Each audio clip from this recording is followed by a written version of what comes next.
Bratislava has a whimsical charm that makes it perfect for a day or two of exploration. The best part? It's completely walkable with classical architecture, quirky statues, and peaceful gardens all packed into a compact old town.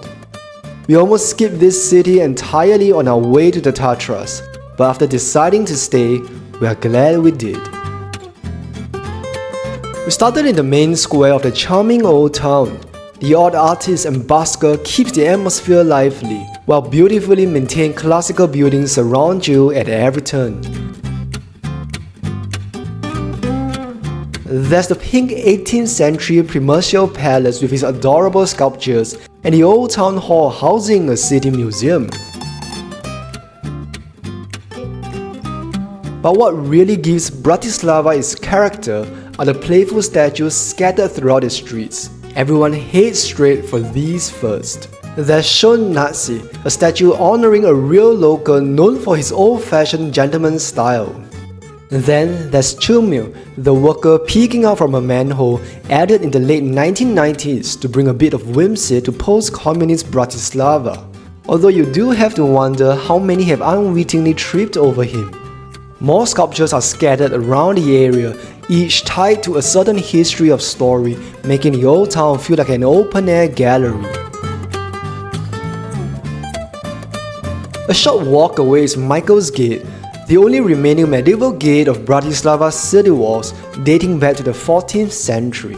There's a map on the ground, a reference point for the travel and trade that once flowed through this city. Soon, it was time for food, and after traveling around for about 2 months, we tried to stick to a budget where we could. Lunch deals in Bratislava are a great way to avoid tourist prices. Many restaurants in the city centre offer set lunches with local dishes for roughly 9 to 12 euros. The food tastes like home-style cooking, satisfying, filling, and relatively affordable. Next, we stopped at St. Martin's Cathedral. Not many realize Bratislava was once part of the Kingdom of Hungary, and this cathedral has crowned Hungarian kings and queens for nearly 300 years. In total, 11 kings and 8 queens were coronated here between 1563 and 1830. Not the most eye-catching cathedral we've seen on our travels, but worth a stop in the old town for its historical significance.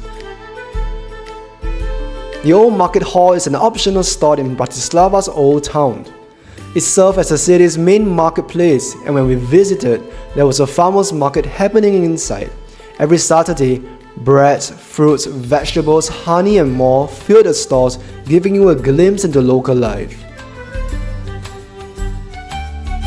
The next morning, we hiked up to Bratislava Castle. It sits on a hill above the Danube and has watched over the city for more than 1,000 years. Along the way, you get some really good views of the river as well as the UFO bridge. The bridge itself has to be Bratislava's icon. This interesting structure over the Danube features a flying saucer-shaped observation deck and restaurant perched on top. Bratislava Castle has served as a fortress and royal residence, watching over trade routes and the city below. After a major fire in 1811 left it in ruins, the castle was rebuilt in the mid-20th century. Today, it houses the Slovak National Museum with entry at 14 euros, but we didn't go inside. Instead, we explored the peaceful castle complex, which is free to wander, including the courtyard and a really beautiful garden. Within the castle grounds are the foundations of a 9th century church from the Great Moravian Empire, one of the first Slavic states in Central Europe. These foundations show the castle hill was already an important political and religious center more than 1,000 years ago. Afterwards, we walked over to the Presidential Palace, where the President of Slovakia lives. The palace is a Rococo-style building from the 18th century. We came by to check out the changing of guards at noon, but it didn't happen. Maybe the president wasn't in that day. So instead, we went behind to check out the garden. We didn't realize it was a huge, beautiful space that was completely free to walk around. The peaceful atmosphere and well-maintained grounds made it one of our favorite quiet moments in the city. Later that day, we were lucky to catch the monthly street food park. It runs for 4 days once a month, and all waste is separated and recycled here. Relaxed and frequented by locals, we didn't see the tourist crowds you would find elsewhere.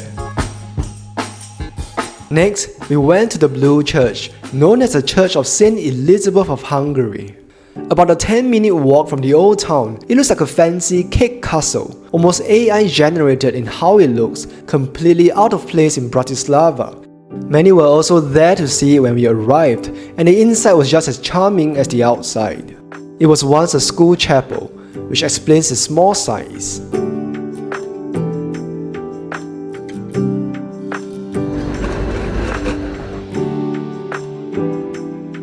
For viewpoints around the city, we found a couple of good spots that are completely free. One is along the old bridge over the Danube River, with the UFO bridge in the distance. Another is a promenade along the Danube itself, good for a stroll or just to sit and watch the water flow by.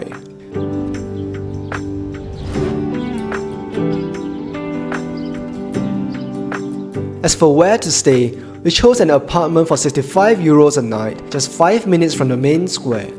It had a laundromat attached that came in useful after months of travel. The location also meant everything was within a 15-minute walk. In fact, we walked everywhere during our time here.